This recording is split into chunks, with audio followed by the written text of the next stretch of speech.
Hello, everyone, and welcome back to the Digital Leaders Show. This week, we're discussing Is Better Government Technology Possible? Plus headlines for digital leaders from the world of enterprise technology. Each week, we discuss key issues and news at the intersection of business, technology, and the humanities in hopes of making you a better digital leader. We're live each Wednesday at noon Eastern, 9 Pacific on YouTube, LinkedIn, Twitter, and the audio recording is available on major podcast platforms. I'm Dan Goodstein. I head up the Institute for RPA and AI and the Digital Enterprise Institute.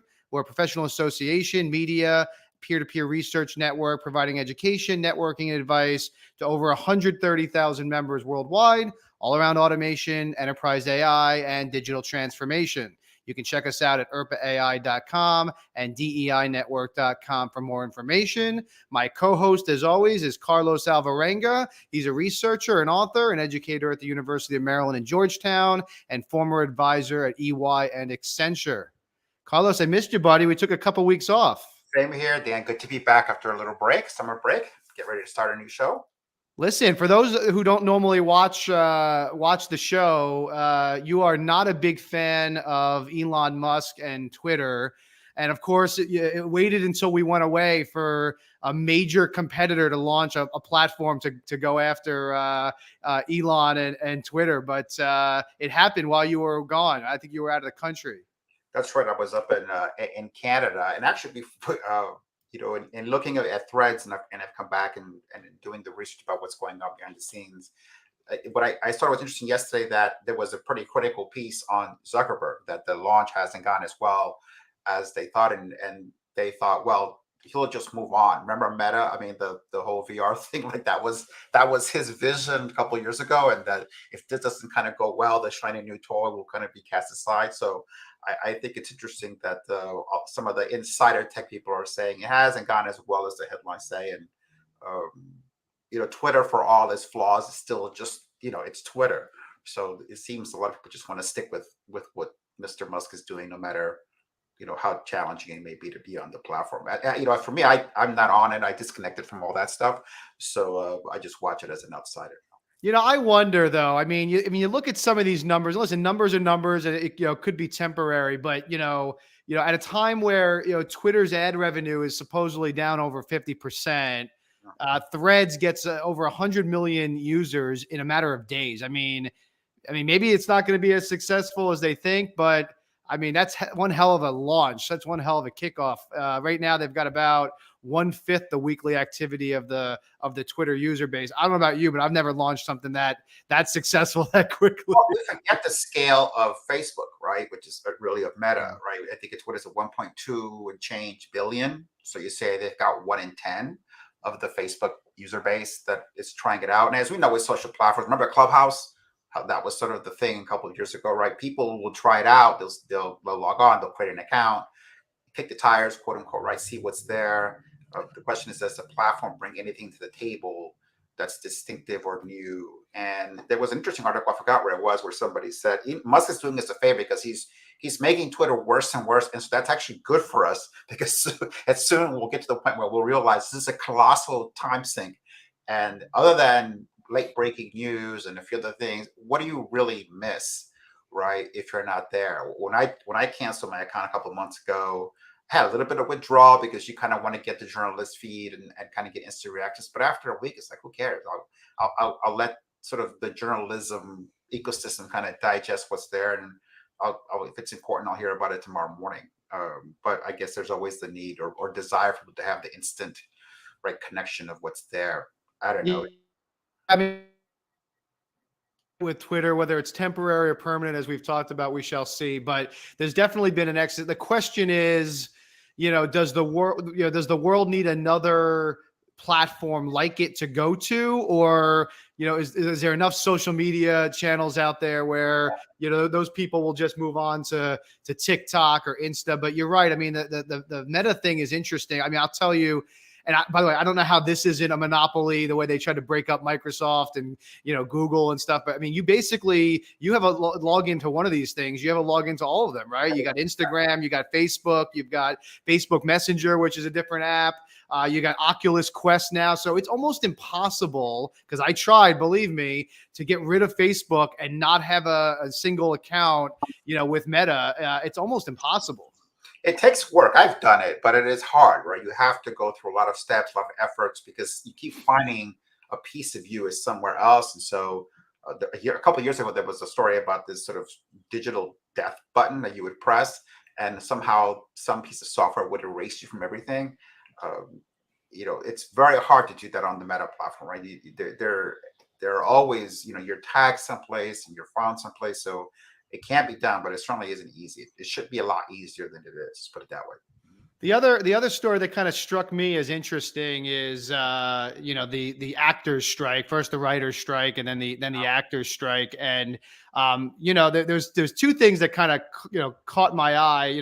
Generally speaking, 'cause we talked a lot about employer-employee relations and the unionizing and things in the past. This is like a very interesting one, though, because I can't think of another industry where people as high profile as Matt Damon would walk off a red carpet in solidarity with another union member that makes 1/100th of what he makes. Mhm. Well, I guess it's sort of part of the culture of Hollywood, right? That you want to be seen as empathetic to your colleagues who aren't as rich as famous, perhaps, right, as you are. And at the end of the day, if you look at a film credit, right, I'm always amazed at how even a low, quote unquote, lower budget film has 300 people that it took to create. And so for a big picture, you're talking about over 1,000 people that have to be right participate in order to create something like this. So I think they know it's, yeah, okay, the Damons and others get off the press, but this is an issue that affects the whole industry. And look, I've been following the question of copyright. Right, again, I get a new book coming out, and I keep and another one kind of on its way, and thinking about this thing reads my book and starts telling people what I wrote. It took me 2 years to create. Like, I don't get anything for that, right? So it's a legitimate question, and I think it's interesting to see how all of this goes. At the end of the day, right, we're not going to be able to stop it. So the question is, what role does it have, and you contain it? It's like the creative version of the people on the picket line over factory, robots in a factory, right? It finally got to Hollywood, right? They've been making movies about this for a long time. Well, here it is, right? Now, what are you going to do about it? Yeah, and what's interesting too is, you could make the argument, although I think you would disagree with me. You could make the argument that, okay, if all these writers leave, eventually we'll replace them, or we'll create some technology that can recreate a lot of it. Maybe not as good, but supplement it. Was the term they used to use in the industrial, the scabs? You can get some Yeah, scabs to fill in, but you're not going to get another Jennifer Lawrence to play these roles, or Matt Damon, right? So now it's like, well, it's beyond the writer thing. It's the likeness thing, where they're trying to create AI versions of every extra that's in a show or a movie, and then not have to pay royalties. So it turns out that if you get past the glitz and glamour of Hollywood, a lot of this strike is about AI. Well, and by the way, I remember a couple of years ago, I think it was an Al Pacino movie where there was an artificial star, right? And that was a movie that maybe wasn't that good of a movie, but ahead of its time, in the sense that the movie was about a fake actress, and she made movies, did talk show appearances, right? By all counts, this was a real person, but it had been created, and that was science fiction a decade ago. But I guess we're about to enter that phase, and so maybe even for the Matt Damons of the world, if somebody says, "Hey, let me take the best parts of him and DiCaprio and somebody else, and I create this artificial person, and it could star up my movies for nothing," right? Then ultimately, maybe it even reaches kind of at their level, right? We could say, okay, there's something special about a human being doing that. Maybe we like to think so, but is it? That's what we're about to find out, right? So fascinating. We're about to answer these kind of questions of, can we make a fake person who acts in movies that's just entertaining as a De Niro or a Hopkins? And maybe within the next 10 years, we're going to find out. Very interesting. Any other headlines before we invite our guest in? Before we ask Chris, an interesting experience for me, which is before I went on vacation, had a chance to go into a studio and record my book for the audio version, which was the most nerve-wracking thing I've ever done. I had no idea it was going to be like. I don't know if I'll ever do it again. So for all you authors out there, if they ask you to record your book, think twice, because it involves sitting in a studio completely motionless, right? Because these microphones are so sensitive that it was so bad that the book itself was on a small iPad below the microphone, the boom mic, and I had to. It wasn't an auto scroll, so I had to roll the text up as I read. And if I hit the iPad with my fingernail tip instead of the bottom of my thumb, it would be picked up on the microphone. So if you wrestle on your chair, if you move your arm, anything that isn't breathing causes you to stop and have to start all over again. So the first day it took so long because things that you just don't think about, your stomach rumbles, you just shift in your chair, Yeah, yeah. and the engineer would say, "Okay, we got to stop and let's go back to the top of the sentence and go from there." So I was grateful when it was. I think I have to go back one more time for a couple of retakes, but other than that, it was. I have a remarkable respect now for anyone who does voiceover work, especially anyone who has to read a long book, and my book is pretty long, because it was a harrowing experience. So Well, that gives me anxiety for a couple of reasons. One is having to read my own work because I'd sit there and be like editing in my head again and saying, "Oh, I should have done it this way or I should have done it." But yeah, and then I move way too much. They'd have to stop me every 10 seconds. you want to get strapped down at one point, like just like like please just lock me down because I Yeah. can't take it anymore, having to start all over again. So after a couple of days, you kind of get used to the process. But anyway, a fascinating experience to go put that on the checklist. Very interesting. So our main topic today is government technology. We've talked about it, over the course of, several months as part of our headlines and things, stuff going on in government where, at least it seems to us as outsiders that, government tech is old and broken and not at parity with all this exciting AI stuff that we see and talk about. So we wanted to invite an expert in the space, Chris Surdak. He's no stranger to government technologies, formerly interim chief technology officer at the White House, digital transformation expert at large for the World Bank, and former partner and practice leader for digital transformation at Gartner in EY. We even had you, Chris, in Saudi Arabia doing a training session for government ministers around data and analytics. Yeah. Yeah, it was fascinating. Going back to Saudi after I'd been there 26 years ago, it was absolutely eye-opening. Yeah, yeah. So let me start with my initial. I know Carlos has some really intelligent questions to ask you, but let me start with my antagonistic question. Why is government so bad at technology? Um, I think government, because all of us interact with the government and all of us have needs with the government, it's much more obvious or apparent when something goes wrong with them. But I switched to the commercial world, and if only 5% of initiatives around transformation or AI or blockchain, for example, when I was at Gartner, again, 95% of efforts with these new technologies fail. So I think that the success rate is about the same with government, but because we all interact with the government, it's much more obvious to us when it doesn't work. Yeah, I think to be fair, right, Chris, your point is a very good one. I talk a lot of times about comparison, right? And there are some things that are easy to compare. If you have dinner at restaurant A on Tuesday and you have dinner at restaurant B on Wednesday, it's a pretty easy comparison to make. It's when it comes to government tech, most people aren't sampling the infrastructure inside of Exxon or DuPont or one of these other places, right? And you're going to find a lot of the same issues that you're going to see, but those aren't visible to us. Whereas SSA, IRS, whatever it is, and even within there, you do see some things that work very well. It's just that, to your point, Chris, right? If our benchmark is Apple or Google, then you can take almost any big company that has hundreds of thousands of employees and find just as many issues if that's your benchmark, right? In one of my old books, I called it appification. So all of us are appified. We're all now trained to expect instantaneous results at zero cost because we have these smartphones and apps. And as you were just kind of pointing out, there's not really a recognition that to get this level of convenience and capability probably costs us about $2 or $3 trillion over the last 15 years, right? So we're kind of disconnected from the effort and costs associated with giving us that level of convenience, but we still expect it in all of our interactions with the world. The other issue is sort of what is the percentage of the budget that's IT spend. I don't know, Dan, if you got the latest numbers at a big company enterprise, what's the IT spend number? I think it highly varies by industry and so forth, and how capital intensive a given industry is. But I mean, you're going to expect it's going to be certainly under 10% for most companies, and maybe even a fraction lower than that.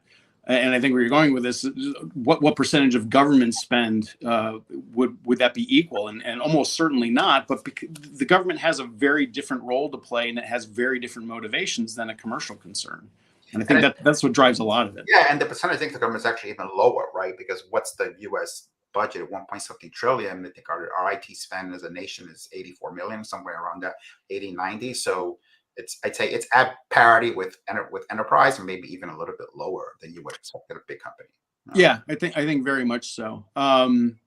But again, there's no alternative, right? If I need to get a driver's license, I'm going to the DMV. I can't go to a competitor to get it from somewhere else. So a lot of that profit motive and competitiveness, when you take that out of the equation, then you get to the point where people are either doing it simply because they have to, or as we were kind of insinuating a little while ago, some people are going into the government because they have a sense of mission and a sense of duty, and they're going to overperform. They're going to be in that 5% that actually is successful. But I think the vast majority of people are there to, do the job, not make waves, and that approach is very counter innovation, as you would probably expect. Yeah, I don't know. I mean, I can't argue with the numbers you guys are throwing out there, but if I think about all of the interactions I have as a consumer, there's this top tier of the Googles and Amazons of the world that are almost always really good experiences. And then there's another tier below that of maybe more traditional legacy companies who have not transformed and are still doing things the old way. But to me, government is like 10 notches below that. I mean, I remember at some point, there was this thing during COVID where the government was doing those stimulus checks, and they were trying to figure out how much money to send to each person.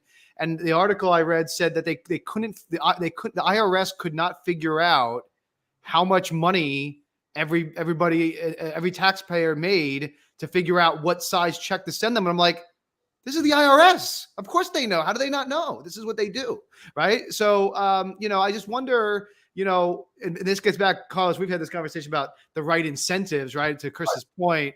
But how do we get government up to par with at least the worst companies that are out there, or why not outsource to it? There was resistance. If you think about the government, and you think about Congress, let's say the Congress let's imagine that it's the board of directors of the government, right? They decide priorities, they pick leaders, they sort of set the tone. Imagine if you work for a company where the board hated you, right? And the board spent most of its time saying this company is terrible and it shouldn't exist and it's a problem, a priority to anything else. And I think, to me, it starts with this issue of the leadership that oversees this thing called the government, right, workforce. All too often, it badmouths the workforce, right? It says it's not needed, says it's a problem. Okay, we can talk about how big is big, correct, but since we have to live with this as part of our national fabric, why don't the people who lead the nation say, let's make it as good as we can make it? And let's start with the assumption that it's a good thing that it exists. It's not going anywhere. So let's get the best people we can and manage it in the best possible way. I guess if I could jump in there, my experience in going to Saudi Arabia, meeting with 30 plus government ministers and talking to them about their Saudi Vision 2030. So to me, it was a really powerful lesson in leadership. And it takes me back to, JFK, we're going to go to the moon in this decade, et cetera. You have to have that. If you want outsized, excellent transformative performance, you need to have an outsized, excellent transformative goal. And then there also is, so that's sort of the carrot part of the motivation equation. And then there's a stick part of the motivation equation. If we don't change, this horrible thing's going to happen. And I think it's very much human nature that I need both that positive motivation and the negative motivation to get me to do something. But right now, I mean, if you don't have that sort of compelling vision for a given department, a given ministry, you name it, then you're not going to get compelling output from those people. Why would they be compelled to do something transformative and so forth? So to me, it's actually, we know it's not a technology issue because some companies are being very innovative with technology and so forth. It's a motivation and leadership challenge, in my view. I think also we need to make a distinction, right? Because there's in the government enterprise technology, you know, the systems that run the bureaucracy, but then there's a technology that you see that's warfighting technology. That's technology around energy, right? The technology keeps all the planes flying. And in some ways, what the science side of the government, that's first rate, right? As good as it can possibly be. It's a standard for other people. So we have both sides. You know, when the incentives align and the goal, to your point, Chris, right? The goals and penalties are correct. Government technology can be world class and can be a model for everybody else. It's when they don't, right, that we get this issue that that you're talking about, whether it's SSA checks, whatever it was, right? But we know that when things get complicated, right, the government can do a phenomenal job. I remember one time I was at the State Department talking to somebody about the embassy we had built in Iraq after the invasion, and the person said to me, you know, it normally takes us 2 years to make an embassy, and we built that embassy in 6 months. And he said to me, you know, what do you take away from that? I said that it takes 6 months to build an embassy. Yeah. Right. Another year and a half is all the things, right, that get involved, right, in the process. It's funny. That's a principle that I apply a lot in the old RPA days. And that's so funny to talk about 5 years ago as the old days. But in the RPA days, people they'd want to automate a process, and I'd say, well, what's the average cycle time? It's 2 minutes. Well, are you going to automate at 2 minutes? Or tell me what your best performance was, and I'll give you 10 seconds. I should be automating for the 10 seconds, not the 2 minutes. And so I'm actually writing up some of the lessons learned from Saudi. And another one of those key lessons is if you want disruptive results, you need disruptive metrics. Right? Don't ask me to do things 5% better than I used to, because I can fake that in my Excel spreadsheets. If you ask me to do it in half the time that I used to do it, I can't fake that. I actually have to do something different and transformative. So I think those disruptive metrics is another key factor in being successful in any sort of transformation effort. Chris, how much do you think? Oh, sorry, Dan, go ahead. If you want to say something. No, I was just going to ask, you know, and this happens in company. We see this in enterprises a lot, where, you know, one department is doing something really innovative and another department is not, right? So maybe it's not that different, but, you know, it also seems to me that, and Carlos, to your earlier point, right, there are some things, you know, certainly defense, you know, maybe aerospace, right? You know, things where we tend to invest a lot of R&D and a lot of money in I'll broaden, say, science and technology, but other areas where we haven't, right? I mean, there was resistance a few years ago. I think there was a minute where the U.S. Post Office was considering using some Amazon, you know, technology, and then you know, I don't know, some bureaucrat decided that they wanted to try to compete with them. On the other side, I've seen a lot of, you know, local governments improving DMV technology a lot, which is like the quintessential poster child for bad government efficiency. But there's actually some stories over the last year or two about DMVs really becoming, you know, pretty innovative. So, you know, Chris, maybe you could talk about, you know, the silo. Is it just, you know, even more siloed than a company, or why don't these government agencies talk to each other and find efficiencies? It's absolutely that situation, and a bit of not invented here-ism within each of the branches of government. Interestingly, a longtime friend of mine, Steve Cooper, he was the first CIO at the Department of Homeland Security, and so, you know, back in 2002, 2003, at the very beginning, and the first job that he had as he recalls it, for like the 5 years he was doing it, was just to get the different bureaus to talk to each other, to even acknowledge each other existed, so that they could eventually get to the point where they're integrating their data systems and sharing data. They wouldn't even talk to each other. And so again, that to me is it's a leadership issue, and it's a guidance issue. It took something as significant as 9/11 to force a whole bunch of branches of both the federal government and all the different states to even acknowledge that each other existed, and that there was value in them interacting with each other. So I think that getting that sort of mission focus is a key to getting any opportunity for improvement. I think also you get this issue, we talked about this, Chris, right, of the status of the role, right? We compare this to places like Denmark and in Germany and in France, especially in France, right? To go to the best school and to graduate and go work for the federal government is as good as it gets, right? So the best and brightest, quote unquote, see a government career as a really prestigious thing. If we look at the military, right, that's some parallel to that here, which is maybe one reason why you get great people there.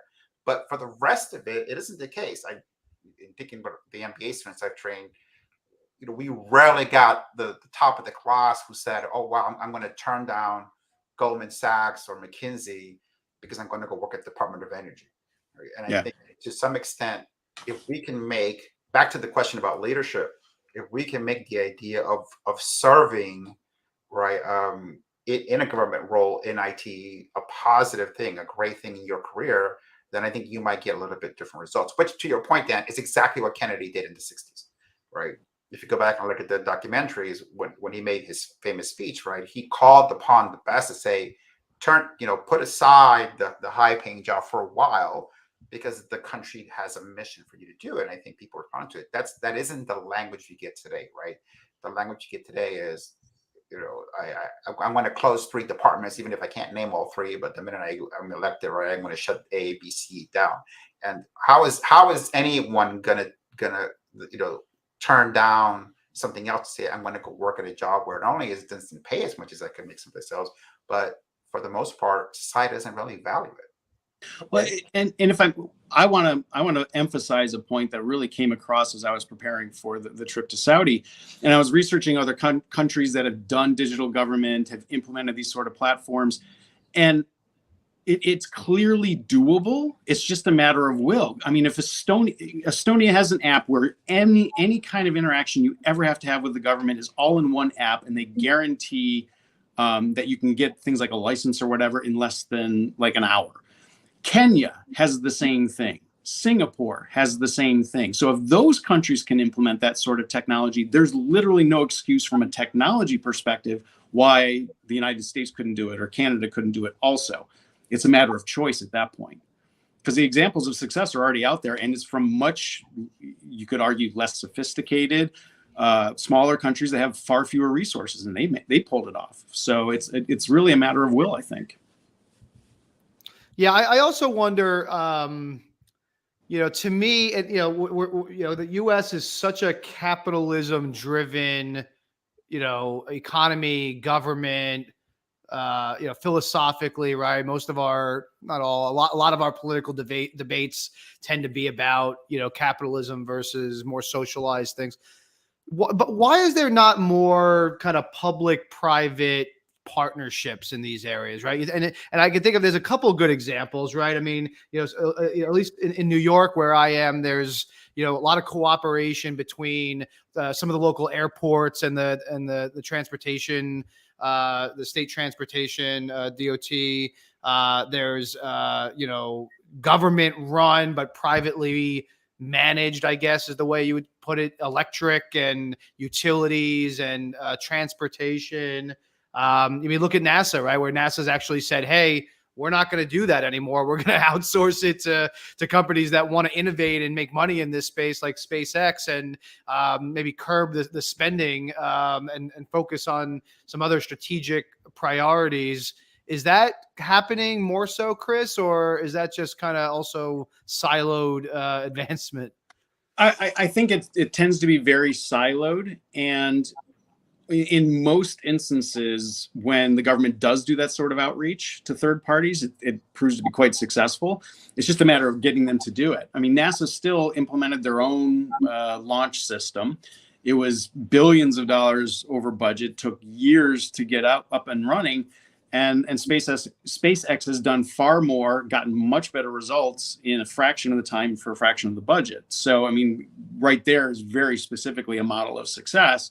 And I think you see examples of that in other bureaus, but it's up to the individual bureaus and bureaucracy to choose to take that path.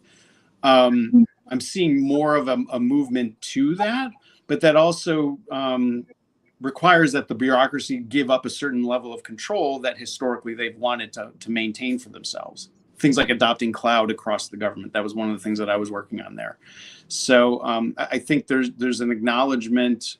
It's a tough pill to swallow, sort of, to admit, well, we're going to get a better result if we use more private and third party than if we do it ourselves. But there's got to be, like you said, there's economies of scale, there's compliance and regulatory benefits, and then it becomes like an outsourcing conversation, right? I still have this, and you're right, it happens in enterprises too, and I'm kind of against it. I mean, it's unique situations always, but I still don't understand why a pharmaceutical company needs to be a technology company. Why does a bank need to be a technology company? Although fintech is kind of changing that. Why does the government have to be an expert? Think about it. They got to be an expert at everything. They got to be an expert at energy, at space travel, at warfare, mail and logistics, right? It's just not. It's not reasonable. Well, they expect to be experts in all those areas, but they always give the contracts to the lowest bidder. Make that make sense, right? We used to joke about that when I used to work on spacecraft. It's like, do you really want to get on board the space shuttle when it was built by the low bidder? So the expectation of quality versus what you're willing to pay for is a big problem. I joke about this all the time with both AI and RPA. When people were complaining about the price, I'm like, well, are you trying to succeed or are you trying to fail as cheaply as possible? What's your goal here? And I think there's a lot of that in the government as well. Yeah, and I think, and maybe this is me being too optimistic. Carlos, we've talked about this, but I think that, if we could reset the conversation, at least in the US a bit, around, reasonable spending, because you always end up in this very black and white debate of, some people think the government spends too much. Some people, think it should spend more. But I think the reality is that people would be willing to pay more if they felt like they got a return on that investment. But I think the average taxpayer does not feel that they're getting the ROI on their tax dollar, right? So, and control over how it's spent and things like that. So I just wonder, could you get the best of both worlds and say, hey, we're gonna hire a best in class company to deliver mail, or best in class company to manage. I guess maybe they tried this. This is maybe a bad example. I was going to say a universal health care. And are you willing to pay a little bit more for that, knowing that you're going to get a better service as a citizen? I think that's a thing that I find remarkable, that sometimes when I talk to my friends who live in Europe, for example, and you look at the effective tax rates, they're not that far off in some cases. And yet the services they enjoy are at a completely different level, right, than we have here. So it isn't like we're saving that much money in some cases. And yet what we're getting in return for that, I agree with you there, right, is nowhere near what global best in class, and a lot of that, which is like you mentioned, in places, in China and Singapore, right, where in Asia, is a completely different level. I go back to the question of the incentive structure, right? What does somebody get for that? And especially in a job where, hey, your status is by the number of people you manage, which is the case in some places, right? So you don't outsource because your job would be smaller, because your pay is based on whether you manage 50 or 500. So the more people who are there, right, the more important you become. If you say, look, it doesn't really matter what your direct report set of ecosystem looks like, it's the job itself which becomes important. I think that there are some disincentives that I've come across as well, and also some things that are unique. Like you mentioned, the post office, they were one of my two clients, and from the outside you go, oh, it's dysfunctional, blah blah blah, but then you go inside and you realize that Americans can mail just about anything. Okay, I've seen car doors, right? Coconuts, right? Live poultry, going through the system. Someone's got to explain this live culture. This just happened in my local post office. They sent out this thing on Facebook, believe it or not, saying that they've got like, I forget, 300 baby chicks, Right. and that the person that they were supposed to deliver them to didn't show up. And I'm thinking to myself, okay, this is confusing for a bunch of reasons. One is, who needs 300 baby chicks? Two is, if you needed 300 baby chicks, why would you use the post office to get them? And third, if you needed them and you used the post office to get them, why would you not pick them up? Yeah, you say what company would agree to handle car doors, right? And so there's the whole traditional book rate thing, the fact that you have to deliver to every address in the United States. And so there are always going to be some of those things that are unique to the mission that these organizations have that makes it harder to compare and say, okay, oh, you're not as good as UPS. Well, UPS isn't delivering live chickens last time I checked, for stamps or whatever. Well, and in fact, because it's a government, we are expecting the governments to be able to handle the exceptional cases as opposed to the optimal case. And being able to handle the exceptional cases well is necessarily very expensive. So the more we put demands on the government that everybody has the same experience, everyone gets the same service, et cetera, the harder it is to actually deliver to that in a cost-effective manner. It's just the nature of commerce. But so why don't we charge for the exception, right? I mean, if you want to bring a I don't know, a hockey stick on an airplane, they charge you extra for that. That's not your standard included bag, right? Well, the tradition was that this is now becomes a political thing, right? We don't want to make the person who lives 300 miles from the nearest post office pay any more for the stamp than the person who lives in the middle of Manhattan. So we decided it doesn't really matter. Everyone's going to pay whatever it is that they're paying. And so that's a political decision right there. And it's not. Well, and that's like universal service with the telephone, right? Or electricity now. I mean, those that have it will pay to subsidize those who it's more difficult to give it to. Now that works for a period of time as you're trying to build up. But once everybody has access, then providing that sort of universal access at the same price for everybody is inherently inefficient and ineffective. Yeah, I go back again to the there are so many people, and again, I've worked with two agencies, right? USPS and also with Department of Energy. And when I worked with DOE, I was consistently blown away by just the sheer excellence of a lot of the people that are right into there, right? They were PhDs from the best schools doing work, protecting us because this is a nuclear weapons complex at DOE, and it was the kind of work where you get anything wrong, it's a huge catastrophe. And these people that could be making 2 or 3 times more in the private sector, yet they didn't, right? They were working in this remote plant in South Carolina, and their view was this is a mission for the country. And it would be nice to see some of those people get the kind of airtime that Mr. Musk or Zuckerberg gets, right? And Michael Lewis a couple of years ago sort of did a little bit of that, but I still think if we can make the people who take on those jobs as respected as we have done with the military, for example. In many cases, then the effect would be profound on those jobs, right? I'm married to a researcher at NIH, and I can tell you that when COVID hit, right, it was all hands on deck at NIH, not to play games or to be partisan, but to save people's lives. And she and her colleagues, right, that was all they thought about 24/7. What is this thing? Where is it going? How do we stop it as soon as we can? On the outside, you've got all this craziness, right? Attacks and political games, but the people who are in the labs trying to keep all of us alive, right? That wasn't the story that was told. The story that was told was something completely different, and it's still an untold story, I think, of the remarkable job that thousands of people did to stop something that could have wiped out millions, right? And it was bad, but it wasn't as bad as it could have been. And instead, we get politicians who are saying, "Oh, this is a terrible thing that occurred in this country." I don't understand that at all. I think there's another factor, and that is because the government has sovereign power, there can be a lot of unintended consequences. And the example that comes to mind, many years ago, I was working with the World Bank, advising at the time the Afghan government who wanted to implement blockchain. And what they wanted to do is they wanted to put the entire land registry of all property ownership in the country of Afghanistan into a public blockchain so people could actually look up deeds to houses and so forth. And so I was advising them, and they wanted to talk about the technology, et cetera, et cetera. And I said, that's all well and good. We'll pick a blockchain, but have you contemplated the unintended consequences? And they said, what do you mean? And I said, well, if you do this, you're going to have to go hire another 500-600 federal judges. And they're like, why? And I said, because this is a war-torn country where land has changed hands from family to family hundreds of times over the last 2,000 years. And now what you're saying is you're going to take what is believed to be the truth of who owns what piece of land and put it in public and make an actual statement here who owns it. Every single piece of land is going to be disputed, right? So it looks like a good thing. Let's put this on the blockchain. Let's make it so that everyone can access it. But the unintended consequence is you are going to completely flood the court systems with lawsuits because there's going to be disagreements about what you put out there.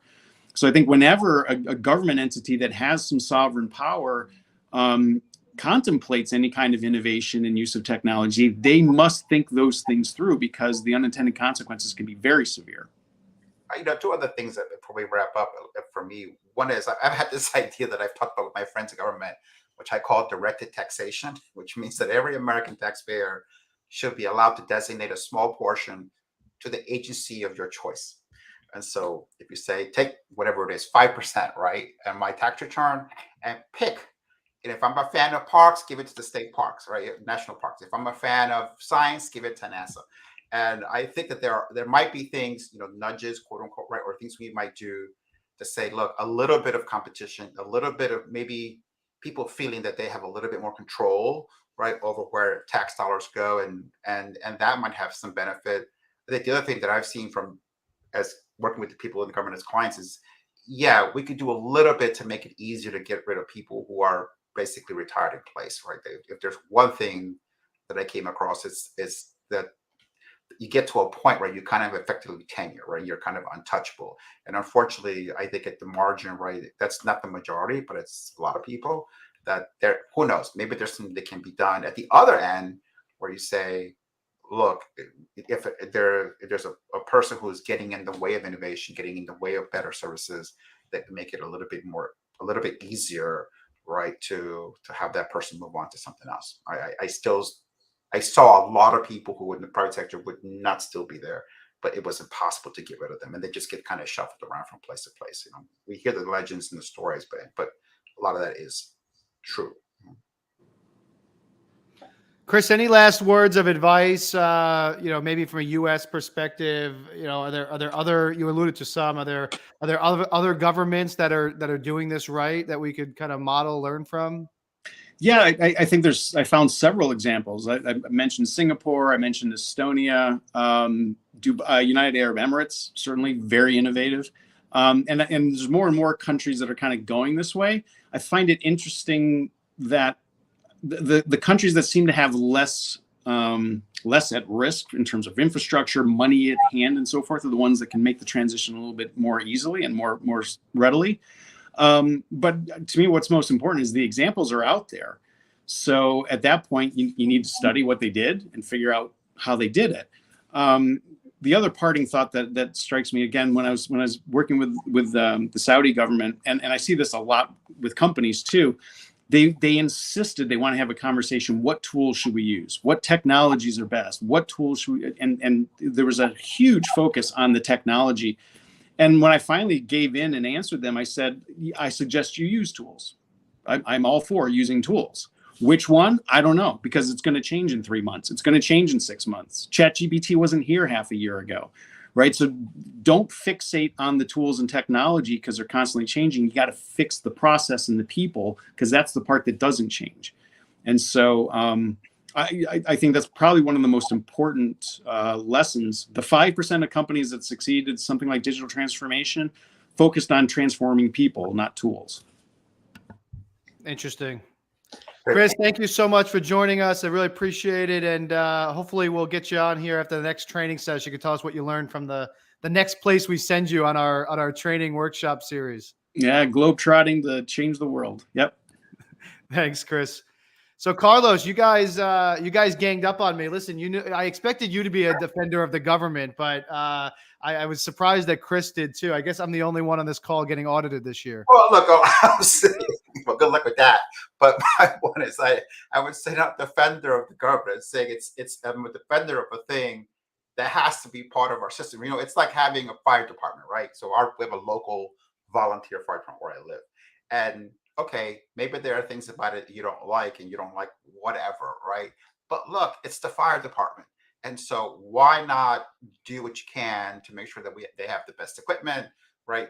They're doing it as volunteers, so let's do our part because it's not going anywhere. What would happen if it went away becomes the question to me. So since it's not, I come back to this. I would love to see a conversation where senators and leaders would say, okay, listen, these parts of the government are critical to us. The lead people who run these organizations are doing a really good job in many cases. Let's highlight them and let's make that part better. Let's start with the idea that it's in our national interest, right, Dan, to have this function at the highest possible level. And I see that in other countries. I don't see it here. And so hopefully, right, we haven't seen it like that in a while. Hopefully I think even as something as just, how it is, right, Dan, where you change the mindset of how you see something and it ripples through an organization. I think there's some to be said for doing that with this function. So it's not defending, quote unquote. I'd say it's more, it's here to stay. Let's make it as good as we can. Yeah, and I really like your idea of directed taxation. I think you called it, right? Because it won't work in its entirety, right? But you said it was a percentage. But what I like about that is that it allows it takes the political conversation out of it a little bit, where you have politicians that may be influenced by special interests and all those things, and it kind of lets people vote with their wallet. And if you look at the budget at the end of the year and say, hey, I'm not saying I'm against parks, but nobody wants to pay for parks, then maybe we adjust our spending a little bit, right? Yeah, can you imagine a commercial where an agency was saying, hey, when you do your directed taxation on April 15th, vote for us, right? This is what we do. We feed veterans, or we predict the weather if you're NOAA, right? We put things into space if you're NASA, vote, give your money to us. So in fact, I'm having coffee with a friend of mine at the IRS today, and I always tell her, you guys need to do this 5%. Just give me 5% that I can, or even 2.5%, right? That as a people, we can all say, you know what, this is what we as citizens value within what you do. And maybe then they can say, okay, wow, we didn't know. And when we asked people to give a whole bunch of it went to NOAA, right? Because weather with climate is a big deal. NOAA's budget should be a little bit better. They get better tech. It's a happy ending. So I just want Amazon to administer my health care and my mail. That's all I want out of this. Well, we might get there anyway.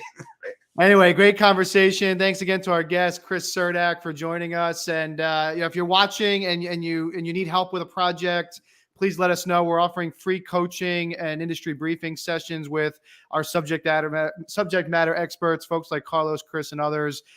Reach out to us at network.irpaai.com. In the meantime, Carlos, I will see you next Wednesday. Yeah, and I won't leave without giving a plug to my new newsletter, which I just launched in publication. It's on Substack, so you can look up Carlos Alvarenga Substack, and you'll find it's called Critic at Large, and it is a weekly newsletter about criticism. So I'm looking at film, art, music, cultural events. So it's a broad weekly look at things that I think are interesting that may have escaped your notice. And so check it out, Carlos Alvarenga at Substack.com. Love it. Go check it out. Carlos is a great researcher, great writer, and has good ideas, even though I don't agree with them all. But that's what America's all about, Carlos. America's about, Dan. Take care, everybody. See you next week. Take care. Thanks, everybody. Bye-bye.